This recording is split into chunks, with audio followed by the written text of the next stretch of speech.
¿Qué tal, señoras, señores? Es miércoles 3 de febrero, comenzamos ya La Rioja Directo, acompañándoles, ya lo saben, como cada miércoles hasta las 2:30 es el día de análisis, de tertulia, para analizar toda la actualidad riojana y nacional. Eso va a ser en unos minutos.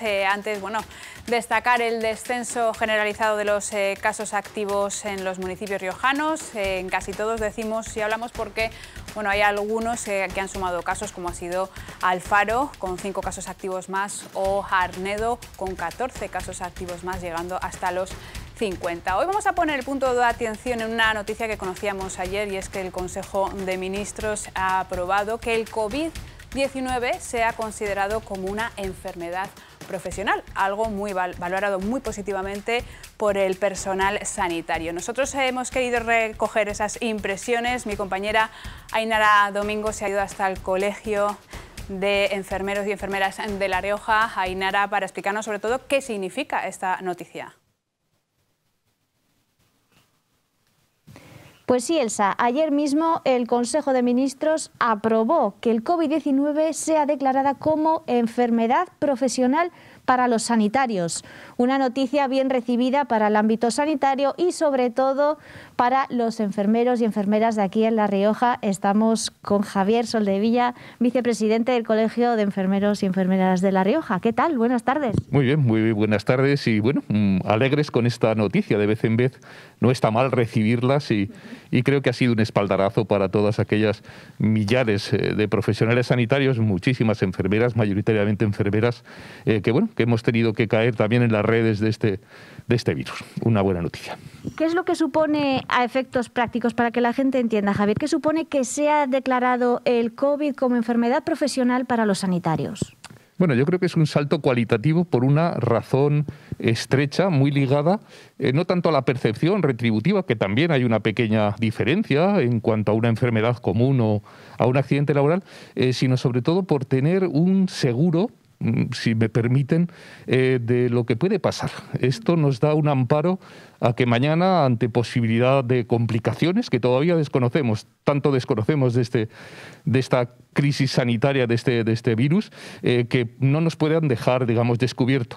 Un accidente laboral tiene siempre un techo, digamos, de implicación de apenas 4 o 5 años. Estamos hablando de una enfermedad profesional que ojalá nunca haya consecuencias importantes, pero no se les pierde la estela, se siguen y sigue teniendo cobertura, para aquello que pudiera producirse, ¿no? Estamos hablando de que la cobertura sería de por vida, ¿no? En este caso, para los sanitarios. Efectivamente. Insisto que ojalá esto pase a los anales de la historia y no tengamos ninguna secuela que hoy, no alcanzamos a determinar. Pero por lo menos esto nos garantiza que no se va a quedar descubierto, que el sistema sanitario se va a preocupar, incluso sistemas que tienen que ver con pensiones o con retribuciones que no van a dejar a su suerte a los más de 80.000 enfermeros en nuestro país que han sido asolados por este problema. Hablamos de cifras, 80.000 enfermeros que han sido, que se han contagiado, ¿no? por el COVID. Son 118.000, ¿no?, los sanitarios que se han contagiado a nivel nacional. Es muchísimo, es una cifra, sí. Es una cifra...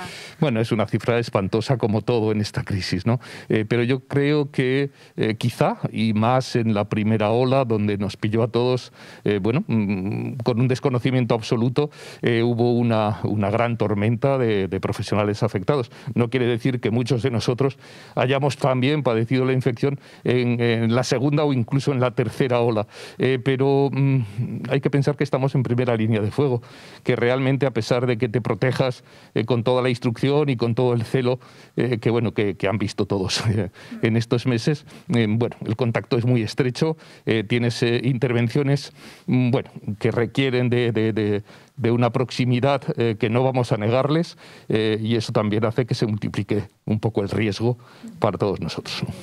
Javier, ¿cómo está ahora mismo la situación enfermeros y enfermeras en La Rioja? Estamos viendo, ¿no?, pues que hay una saturación en los hospitales. No sé si esta saturación que hay en los hospitales también es personal y humana de las personas que están ahí trabajando.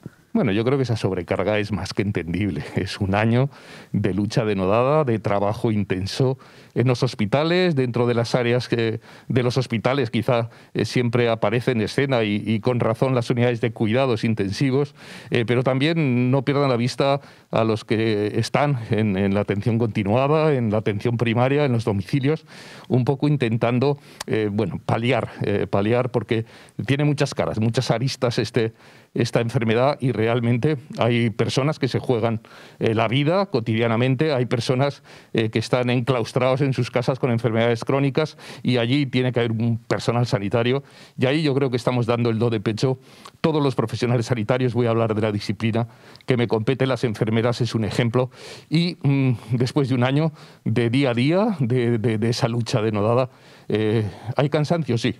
Seríamos irracionales si no lo tuviéramos. Tenemos esperanza, también una esperanza documentada, no con las alegrías que quizá a diario vemos, si vamos a vacacionar enseguida o vamos a posponerlo, y sobre todo una llamada que no es nueva ni novedosa de responsabilidad individual. Nos necesitan ayudar, si queremos seguir cuidando, nos tienen que cuidar y se tienen que cuidar. Y ahí vamos a seguir apostando, yo creo que todos, pero bueno, con el ánimo también renovado, ¿eh? Los días de fatiga dan un poco de reemplazo a que mañana seguro que vamos a poder atajar o ayudar a más gente a que este problema, pues bueno, quede, como les decía, en los libros de la historia.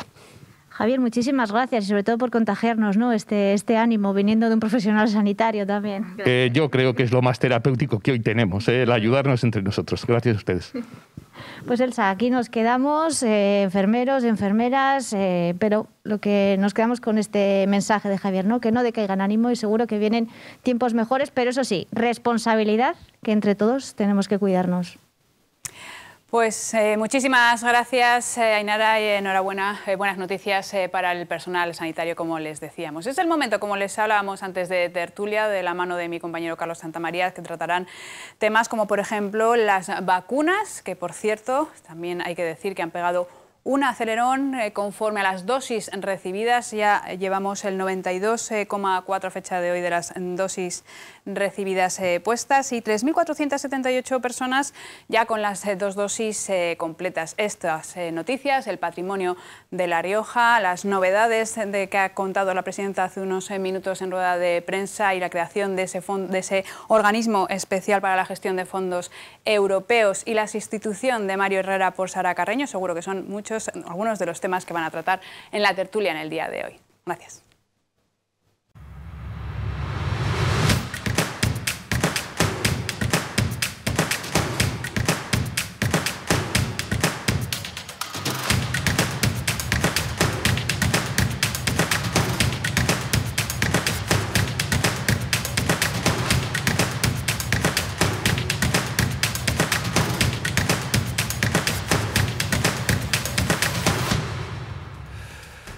Hola riojanos, riojanas, gracias por acompañarnos, gracias Elsa, tomamos el relevo de su inicio de programa y como hemos escuchado, pues sí, hoy vamos a hablar de la pandemia, de ese plan de transformación de La Rioja, de cuestiones patrimoniales, y lo hacemos pues como es habitual, entre buenos amigos, con tertulios colaboradores de esta televisión. Toño del Río, Toño, muy buenas, bienvenido. Buenos días, Carlos, buenas tardes. Estábamos mirando, el otro día lo escribíamos en el periódico, cómo esas cabeceras, esos inicios del programa tienen escenas de un tiempo que ya no está, ¿eh? Qué bonito, es una cabecera preciosa, sí, te leí el otro día y me acordé de ella, y ahora mismo estábamos comentando, sale una imagen, creo que es el puente de Bobadilla, me parece que es ese. Sí, sí, sí. Que es otro de los puentes que está en peligro. Aquí estamos... en vez de tendiendo puentes, colapsando puentes. Vamos a hablar de patrimonio, porque hemos vivido unos días tristísimos con el hundimiento del puente Mantible, también con el Palacio de Nestrillas y otras cuestiones que también nos van a ocupar en este ratito. Domingo García Pozuelo, de esto sabes bastante, Domingo. Bueno, bienvenido. No, tampoco tanto. No de hundir, sino de levantar. Algo sé, porque me dediqué toda mi vida profesional, a la mayor parte de mi actividad profesional fue sobre intervención en patrimonio histórico. Y de hecho, pues creé las jornadas de patrimonio histórico, que llevan ya 40 años celebrándose, o sea, bueno, 40 años y 20 ediciones, ¿no? Y realmente, pues sí, es un tema que siempre he estado cerca de él. Y luego tendremos oportunidad de hablar del puente Mantible, porque alguna cosa puede aportar. Desde luego. Y nuestro compañero Jorge Fernández, ¿qué tal estamos? Muy bien. ¿Todo en orden? Dentro de de la ligera gravedad, todo bien. Sí, que Jorge es alguien que siempre navega en el ámbito cultural.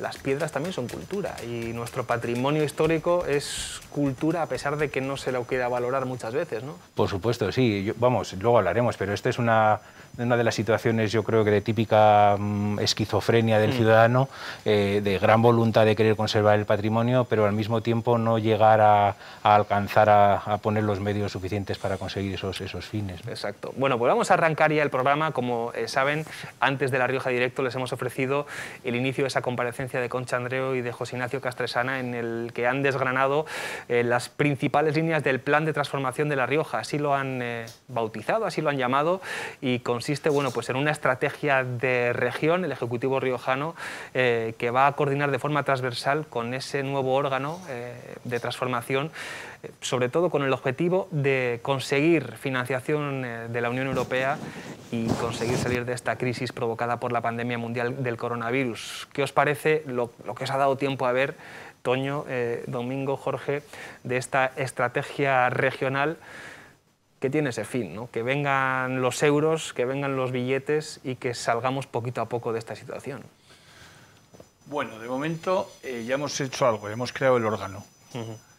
Lo cual no es poco, porque bueno, por lo menos se ha decidido cómo se va a hacer. En mi opinión, hemos tardado demasiado tiempo, pero bueno, si está todo preparado y ahora solamente ha sido la puesta en escena, como supongo que será, pues fenomenal. Sí. El proyecto a mí me parece ambicioso. He oído al exconsejero, creo que era su cargo es delegado de la presidencia. He oído al consejero hablar de un salto de La Rioja cualitativo en los próximos 6 años que equivaldría a 20, a lo que podría ocurrir en 20 gracias al impulso de esos fondos. Es decir, es como si tenemos un coche que sabemos que va a 100 por hora, pero un día en una autopista nos permite meterle un combustible tan extraordinario que los 100 kilómetros que recorremos, en vez de hacerlos en una hora, los vamos a hacer en 25 minutos o en 20 o en 15 minutos. Eso también tiene su peligro, claro, evidentemente. Pero me parece ambicioso. Los proyectos, en principio, conocemos la música, se dice así, ¿no? Conocemos la música de esos 4 grandes proyectos. Yo la letra la desconozco todavía. Quiero pensar que la letra está ya muy, muy avanzada, que los letristas han estado trabajando y que la tienen muy avanzada. Y entonces quiero mostrarme, en principio, dar un voto de confianza a una persona como Castresana, que experiencia tiene, porque ya había redactado con el Partido Popular otro proyecto de región, con lo cual decir que alguna experiencia tiene, podrá separar todo lo que en aquel proyecto fueron errores o cosas que no pudieron salir adelante o que por uno u otro motivo toda esa prueba ya la tiene superada, y yo creo que es un importante avance. A mí me parece que es un hombre con una capacidad indiscutible para liderar ese proyecto, y luego hay algunos otros matices en los que me gustan un poco menos, pero que ya después de que Domingo intervenga en su opinión, ya si eso me dejas, pues lo comentamos. Le recordamos 4 grandes proyectos sobre los que se va a articular esta estrategia de región, que son la lengua, la enorregión, la ciudad del envase y el embalaje, y el territorio digital y de servicios. Es la música, Domingo, como dice Toño, ¿eh? Sí, bueno, esto de que obras son amores y no buenas razones, ¿no? Pero en fin, en definitiva, me parece que todo esto siempre forma parte de lo que lamentablemente hoy sufrimos con demasiada frecuencia, que es un discurso político en el que hay mucha promesa pero poco contenido, ¿no? De todas maneras, no deja de ser siempre pues propuestas que son abstractas, porque en el fondo todavía no tienen concreción alguna, porque dependen, entre otras cosas, y fundamentalmente del dinero que venga de Europa. Claro.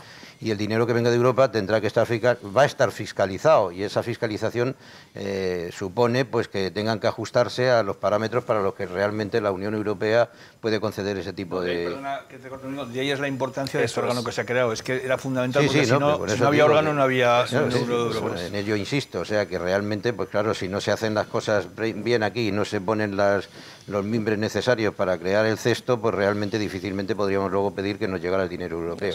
Pero claro, tampoco estoy yo muy seguro de si todo esto se va a conseguir, porque bueno, hay una gran competencia. Tenemos el hándicap, lamentablemente por otra parte, de ser una región pequeña a la que no nos hacen nunca caso, no solamente en Europa, sino también en España. Y entonces al final tenemos el ejemplo más claro con lo del AVE. El otro día el director de La Rioja escribió un artículo con un cansancio ya, que lo tenemos la mayor parte de los riojanos, de todas las promesas que se nos han hecho, dando lo mismo quien gobierne, que siempre han venido diciendo que el trazado por aquí, el trazado por allí, que la alta velocidad, y al final todo eso va en detrimento del desarrollo de nuestra comunidad y de nuestra región. Pero bueno, ya veremos. Si además esto tiene que pasar relativamente poco tiempo para que veamos si se concreta y si realmente llega parte de ese dinero y empezamos a ver los proyectos que se ponen en marcha.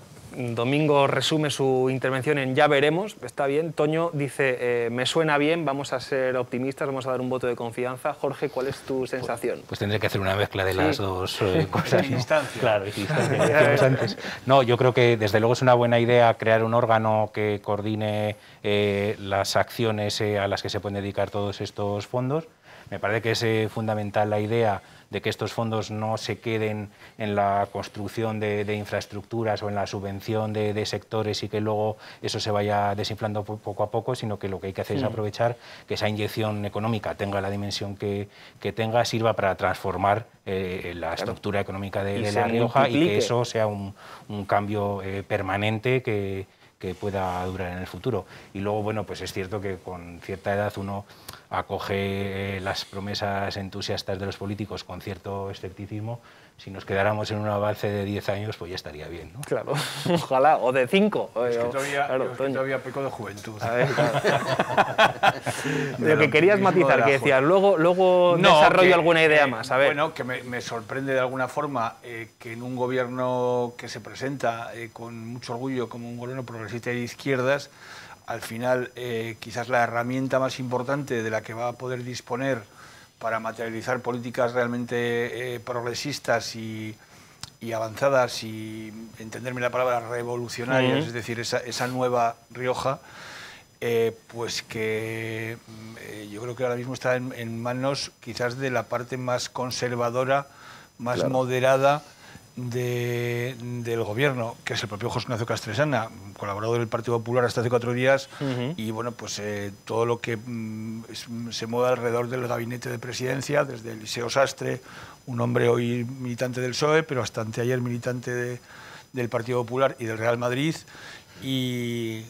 Sí, eso lo dijo él en algún blog. Por eso lo digo, no, porque esto lo cuento porque él él se presentaba así, aunque él se perfila. Entonces, eso es lo que me asusta de alguna forma un poco. Podemos, como en todo, queda absolutamente relegado. Sí. Y no sé si ANAR, en este caso, tendrá alguna capacidad en este asunto. Me temo que poco. Con lo cual, bueno, yo creo que cuando se trata de manejar proyectos nuevos en situaciones nuevas, pues lo que priman son sobre todo yo creo que las ideas nuevas, y huir, lo que tú has señalado, que a mí también es un poco lo que da miedo, que al final esto no se convierta en un reparto de subvenciones, de ayudas o de financiaciones a fondo perdido. Lo que se conoce como el chiringuitos, ¿no? Sí, que no se convierta en un chiringuito que es exactamente repartido tal, y que se convierta en algo capaz de cambiar estructuralmente. Claro. Estructuralmente La Rioja, y eso pasa incluso por cambiar, pues ayudar a cambiar la forma de pensar, ayudar, conseguir que todos los agentes posibles colaboren en esta historia, y estoy hablando de la universidad y estoy hablando de los empresarios, pues un poco todo esto. Para todo eso quizás, cuando para tantas otras cosas el tamaño reducido de La Rioja es un inconveniente, para esto quizás sea, que dice Toño, quizás sea una ventaja, ¿no? Una fortaleza, sí, pues seguramente sí. Lo que es indudable es que algo hay que hacer, ¿no, Domingo? Porque la sensación general que hay, y que incluso ya había antes de la pandemia, ¿no?, de la comunidad, era de estarse quedando atrás en muchas cuestiones. Algo hay que hacer. Es que además se ha perdido una cantidad de industria autóctona enorme, no nos damos cuenta, pero bueno, yo me acuerdo de Fundiciones Elías, por decir algo, ¿no? Y otra serie de industrias que había tradicionalmente en La Rioja y que además eran también marca de la región, ¿no? Claro. Pues las pastillas de café con leche de la Viuda de Solano, licor del Polo, tabacalera, tabacalera, etcétera. Es decir, se ha ido desmantelando el tejido industrial de La Rioja, y se ha quedado prácticamente en un sector, pues bueno, agrícola, con una potencia, por cierto, muy grande y al mismo tiempo, además, con un futuro, yo creo que muy prometedor, si realmente se encaminan a no esas luchas que hay luego internas, como por ejemplo con el tema del champiñón, donde éramos pocos y parió la abuela, es decir, que en definitiva tenían ahí un potencial, bueno, tenían y tienen un potencial enorme y empiezan a discutir entre ellos. Fíjate tú, Domingo, que si analizamos un poco en los últimos, lo que estoy diciendo, 15, 20 años, por ejemplo, nos hemos quedado solo con un sector, al margen del vitivinícola, con un sector como es el sector de la industria conservera, que ni siquiera hemos sido capaces de sacar la bandera y liderar un progreso. Nos hemos puesto al rebufo de una comunidad canavarra con ese complejo que a todos nos adorna, a falta de otra boina. Nos hemos puesto a ese rebufillo detrás de Navarra y parece que es que no éramos capaces, cuando aquí ha habido gente ambiciosa, con buenas ideas, capaz. Tú has dado el nombre de unos cuantos proyectos, pero estoy seguro que no hubieran podido seguir proyectos. Y aquí, en La Rioja, muchos. No ha habido durante... En el tema de industria conservera, pues Industrias Trevijano, Conservas Trevijano, o sea, que era una tradición y además una marca que era reconocida a nivel de toda España. Yo que evidentemente, aunque va a hacer casi 50 años hace casi 50 años que llegué por primera vez a La Rioja, por lo tanto soy uno más de esta tierra, pero en mi infancia y en mi juventud, entre Murcia y Madrid, yo recuerdo pues eso, que las sopas, esa juliana que se hacían de Conservas Trevijano era algo que estaba por cualquier lado de España, cuando la distribución entonces evidentemente no era lo que es ahora, ni los medios de comunicación tampoco. Y se ha perdido, y tú dices, claro, muy bien, la industria conservera de La Rioja, que realmente tiene los medios, la experiencia y la materia prima para poder ser la puntera de toda España, pues anda por ahí siempre entre medias de esos complejos que por otra parte de región pequeña. Pero bueno, realmente todo lo que sea progresar para el bienestar de la sociedad y sobre todo para las generaciones futuras, porque realmente yo veo la sociedad tal y como está en estos momentos, no solo por la pandemia, sino también por la situación política del país, y lo que me preocupa no soy yo, que en fin, yo ya tengo edad de estar fiambre, sino realmente... No, por favor. Bueno, no, te quiero decir que no es que tenga yo ganas de morirme, pero evidentemente uno no está pensando ya que su futuro, de tal manera que digo, y me salgo un poco del guión de la pregunta, que claro que estos 2 o 3 años que nos van a hacer perder a los que tenemos cierta edad, realmente es que es una matada, porque claro, a un chaval de 25 años, pues 2 años o 3 de su vida es importante, pero tiene todavía un camino enorme por delante, pero a mí me están privando, a mí y a toda la gente de cierta edad, nos están privando de disfrutar estos años de lo que has disfrutado, viajes, cultura, reconocimiento de otras cosas que no has tenido oportunidad de ver a lo largo de tu vida. Por lo tanto, me parece que son años vitales para mejorar el futuro de los que nos van a suceder, porque yo ya poco aporto a la sociedad, pero toda la gente joven realmente es la que tiene que recibir un futuro en el que entraríamos incluso en el debate de las pensiones, que hoy ha salido el ministro Escrivá hablando de ese tema también, y es un tema también peleagudo. Extraordinario. Vamos a cerrar ya este primer bloque antes de publicidad, Jorge, pero esa misma reflexión, algo hay que hacer. Tú también tienes esa sensación de una cierta atonía en anterior la región. Sí, la Rioja es muy pequeña y eso redunda en falta de masa crítica para muchas iniciativas. Con todo lo que hemos oído durante décadas, lo de mejor que la media. Sí, ha habido también cierta autocomplacencia en esa frase repetida una y otra vez de la famosa calidad de vida, que bueno, que ha sido a veces contraproducente, ¿no? Atonía, es así, lo vamos a apuntar y es una de las palabras que define mejor lo que vive nuestra comunidad desde hace ya bastante tiempo. Hacemos una pequeña pausa y regresamos. No se vayan, no se vayan tampoco a Andorra. ¿Cómo está lo de Andorra? Domingo, Toño, no Jorge, no hay sitio ya para ir. No se vayan, que volvemos de inmediato y hablamos de la pandemia, de las vacunas y de algo que nos interesa especialmente, el patrimonio en riesgo en nuestra comunidad. Hasta ahora.